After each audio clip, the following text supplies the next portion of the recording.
అధికారంలోకి వచ్చిన జగన్మోహన్ రెడ్డి గత ప్రభుత్వంలో ఏం చేశాడో షర్మిల గారికి తెలియదట.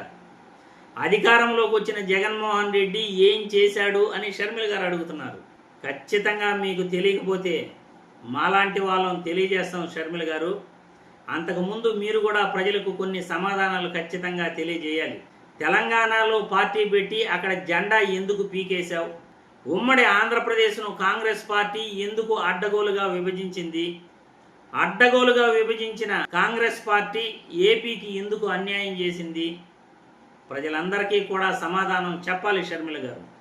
రాష్ట్రానికి జగన్మోహన్ రెడ్డి ఏం చేశాడు అని అంటున్నారు కదా. మీ నాన్నగారి పేరు పోకుండా మీ నాన్నగారి కన్నా గొప్పగా జగన్మోహన్ రెడ్డి ఎనలేని సేవలు ప్రజలకు చేయటం జరిగింది. అందులో భాగంగానే మండల స్థాయి నుండి గ్రామ స్థాయి వరకు పరిపాలన తీసుకువచ్చి ఇంటి వద్దకు పరిపాలన జగన్మోహన్ రెడ్డి తీసుకొచ్చాడు అని గర్వంగా ప్రజలు తలెత్తుకునే విధంగా చెప్పగలం. అందులో భాగంగానే రాష్ట్రంలో 15,000 గ్రామ వార్డు సచివాలయాలు తీసుకొచ్చాడు. 1,34,000 ఉద్యోగాలు గ్రామ వార్డు సచివాలయాల్లో ఆయన ఇవ్వటం జరిగింది. ప్రతి గ్రామంలో కూడా ఒక సచివాలయం ఏర్పాటు చేసి అందులో 10 మంది ప్రభుత్వ ఉద్యోగులు ఉండేలా, ప్రభుత్వ ఉద్యోగులు ప్రజలకు సేవ చేసేలా చూసుకోగలిగాడు.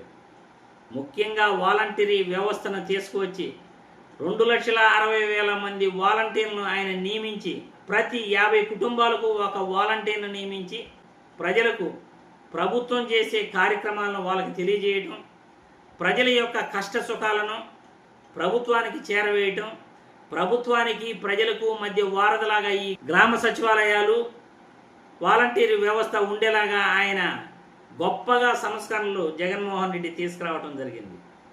వైద్య రంగంలో 54,000 ప్రభుత్వ ఉద్యోగాలు ఆయన ఇవ్వటం కూడా జరిగింది.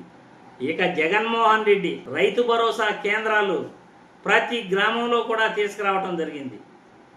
రైతు భరోసా కేంద్రాల ద్వారా ఎరువులు, విత్తనాలు సకాలంలో ఆయన సీజన్ కంటే 3 నెలల ముందే ఇవ్వటం జరిగింది.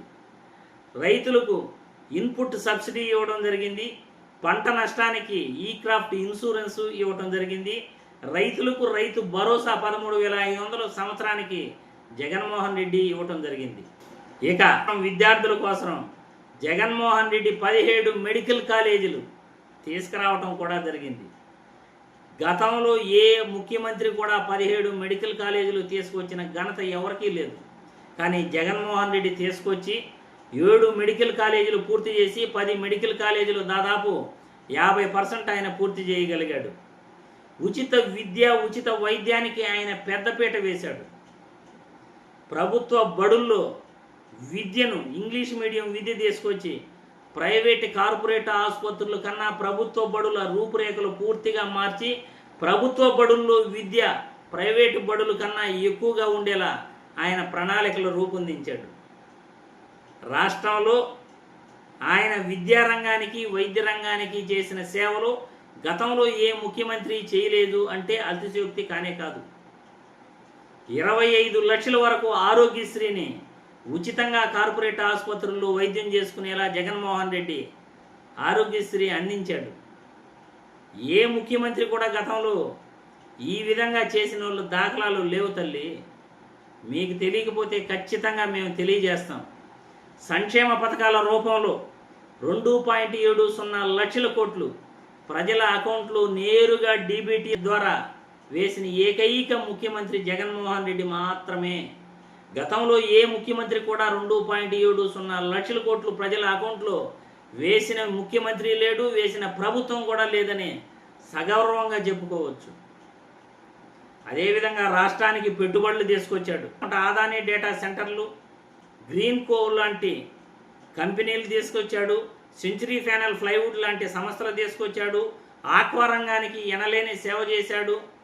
అదేవిధంగా ₹2.49 ఉచిత విద్యుత్ రైతులకు ఇచ్చేందుకు కేంద్ర సంస్థ అయినటువంటి సోలార్ ఎనర్జీతో ఆయన టైఅప్ చేసుకుని ఆదాని ద్వారా ప్రజలకు ఉచిత విద్యుత్తు 9 గంటలు నాణ్యమైన విద్యుత్ ఆయన ఇవ్వగలిగాడు.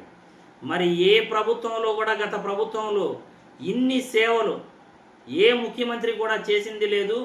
గ్రామ స్థాయి వరకు పరిపాలన తీసుకొచ్చింది లేదు అని సగర్వంగా చెప్పుకోవచ్చు. ఇన్ని సేవలు జగన్మోహన్ రెడ్డి చేస్తే జగన్మోహన్ రెడ్డి ఏం చేశాడు అంటున్నావు. జలయజ్ఞం అంటున్నారు కదా. జలయజ్ఞంలో భాగంగా వెలుగొండ ప్రాజెక్టులో 2 ఆసియా ఖండంలోని అతిపెద్ద సొరంగాలను జగన్మోహన్ రెడ్డి పూర్తి చేయగలిగాడు. నెల్లూరు బ్యారేజీ, సంగం బ్యారేజీని ఆయన పూర్తి చేశాడు.